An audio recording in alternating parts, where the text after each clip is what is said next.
आप इस तरह की स्थिति में, और आज के दौर में जब केवल सूचना के जो स्थापित माध्यम पहले कन्वेंशनल थे वो नहीं है, अब हर एक वो आदमी जो मोबाइल साथ में लेकर चल रहा है वो सूचना को प्रसारित करने की, पूरी दुनिया में प्रसारित करने की क्षमता रखता है।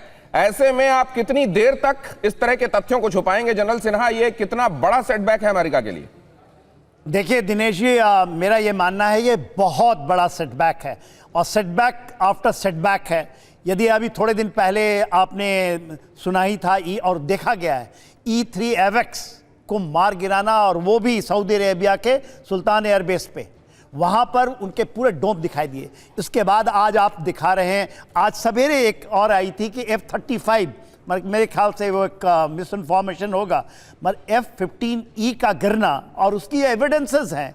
यदि आप इजेक्शन सीट को देखते हैं तो, और उन्होंने कहा है कि पायलट को पकड़ लिया है, और उसके अलावा आप कह रहे हैं HC-130J, हम लोग भी हमारा देश भी इसको यूज़ करता है फॉर रेस्क्यू ऑपरेशन। उसके अलावा आपने बहुत बड़ी बात की, एक हेलीकॉप्टर, जो जनरली रेस्क्यू आप हेलीकॉप्टर से करने की ट्राई करते हैं। देखिए डोनाल्ड ट्रंप का तो ये कहना था, आपने सुना ही होगा, जब 6:30 बजे सवेरे वो कह रहे थे कि हमने पूरी एयर सुप्रीमेसी ले ली है, उनके एयर फोर्स को पूरा तबाह कर दिया है।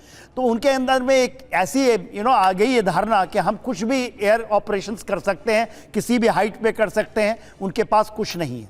बट ये चीज़ आपको जाननी चाहिए दिनेश जी कि कुछ दिन पहले 17 हेवी लिफ्टिंग हुई है रशिया से, और यह भी माना जा रहा है सामरिक फील्ड के अंदर में कि S-400 तक आ चुका है वहां पर, और वो वेट कर रहे हैं इसी के लिए। उन्होंने अभी तक अपने एंटीशिप मिसाइल जो उन्होंने लिए हैं DF-17 चाइना से, उसको खोला नहीं है, अभी तक एक फायर नहीं हुआ है। तो बहुत सरप्राइजेस हैं, और उनको भी पता है कि ये संग्राम बहुत लंबा चलेगा, युद्ध।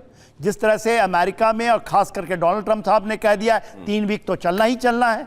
जब उनकी डिफीट होगी इस तरह के, तभी वो छोड़कर यहां से निकलने। तो ये बड़ी बात है सर, ये जो आप कह रहे हैं। अब देखिए अमेरिका के सेटबैक्स की हम बात कर रहे हैं, तो उसी सेटबैक की कड़ी में अगली खबर भी देखिए। जंग में शामिल, जिसके बारे में आपको बता चुका हूं, लेकिन दोबारा देखिए आप, यूएस टैंकर दुर्घटनाग्रस्त हुआ है, अमेरिकी ईंधन टैंकर दुर्घटनाग्रस्त हुआ है। इजरायली चैनलों ने इसकी तस्वीर भी जारी कर दी है। उड़ान भरने के आधे घंटे के भीतर हुआ खराब। सवाल यह है कि इजराइल इसको जारी क्यों कर रहा है? ये ईरान इसके बारे में बताए, क्योंकि जनरली अपने एट्रिशंस को छिपाने की कोशिश की जाती है।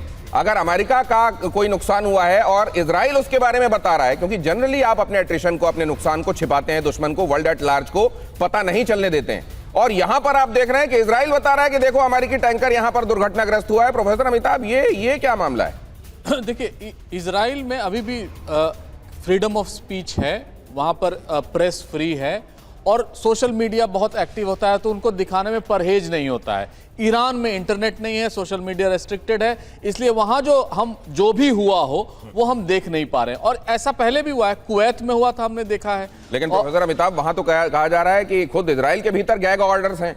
ये कहा जा रहा है कि आप कई चीजें हैं जिसको नहीं दिखा सकते हैं, और सवाल यह है कि ये इंफॉर्मेशन तो अमेरिका के मुतालिक ज्यादा कंसर्निंग थी, इजराइल इसके बारे में बता रहा है। तो क्या मतलब यहां पर कुछ अंदर ही अंदर कुछ फॉल्ट लाइंस भी दिखाई दे रही हैं क्या?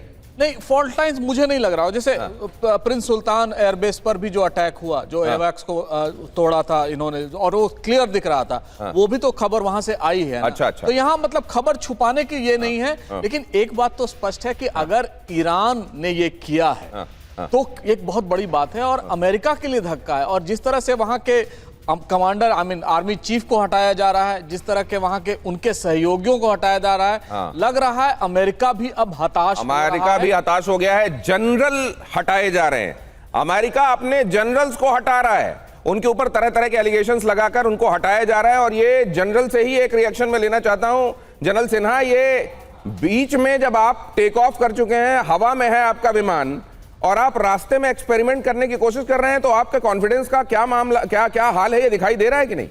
देखिए दिनेश जी, आपको भी शायद ये पता होगा, आपने खबर भी किया है, ये जो इन्होंने 28 तारीख का फरवरी में किया है, इसके पहले उनके joint chief of staff general Dennis Koren, उन्होंने मना किया था कि this is a very high risk operations, इसको आप ना करें, वेंजुला ना समझें। इसके अलावा वो गए हैं इस पे। तो देखिए वहां नहीं तो पर सर, इसमें बहुत तो- रिजनमेंट है। इसमें डोनाल्ड ट्रंप ने यह कह दिया था कि एजेंसीज गलत रिपोर्ट कर रही हैं, ऐसा हमारे अधिकारी ने कुछ भी नहीं कहा है। ये इस तरीके से उस पे कारपेट के नीचे सब कुछ दबाने की कोशिश होती है। अगली खबर देख लीजिए जरा, आशीष तैयार रहिएगा इस पर कमेंट आपका। MQ-9 रीपर ड्रोन और F-35 की उड़ान सर्च और रेस्क्यू अभियान में जुटे हुए दिखाई दिए। यही आशीष कह रहे हैं कि इसका मतलब है कि ये खुद ही अमेरिका बता रहा है कि कुछ ना कुछ हुआ है। उनका पायलट बिल्कुल लग रहा है कि कैप्चर कर लिया गया है, ईरान में वो कैप्चर्ड है। आशीष, इस बात की गवाही दे रही है तस्वीरें? देखिए, पायलट अभी तक जब तक ईरान सामने ला के नहीं रखे तब तक मैं उसे कॉन्फर्मेशन नहीं मानूंगा। और यहां पर यह जरूरी है कि जो यूएस का रिएक्शन दिखाई दे रहा है एसेट डिप्लॉयमेंट का, ये जो तस्वीर हम दिखा रहे हैं, in fact let's go for full frame if you can, क्योंकि जनरली ना हमें MQ-9 रीपर की इतनी क्लोजअप तस्वीरें देखने नहीं मिलती हैं। ये बेहतरीन सबसे बेस्ट ड्रोन्स में से एक है। और MQ-9 रीपर F-35 के साथ में, HH-60 पेव हॉक हेलीकॉप्टर्स के साथ में, F-35 का डिप्लॉय होना, HC-130J का डिप्लॉय होना, इस तरह के सारे एसेट्स एक साथ में एक एरिया में डिप्लॉय होने का मतलब साफ है कि अमेरिका भी जरूर कुछ ढूंढ रहा है। क्या पायलट कैप्चर किया गया है या नहीं, ये जब तक पायलट की तस्वीर या फिर उसकी कॉन्फर्मेशन ऑफिशियली नहीं आती तब तक हमने ये इस बात की पुष्टि नहीं कर सकते। लेकिन एयरक्राफ्ट जरूर गिरा है।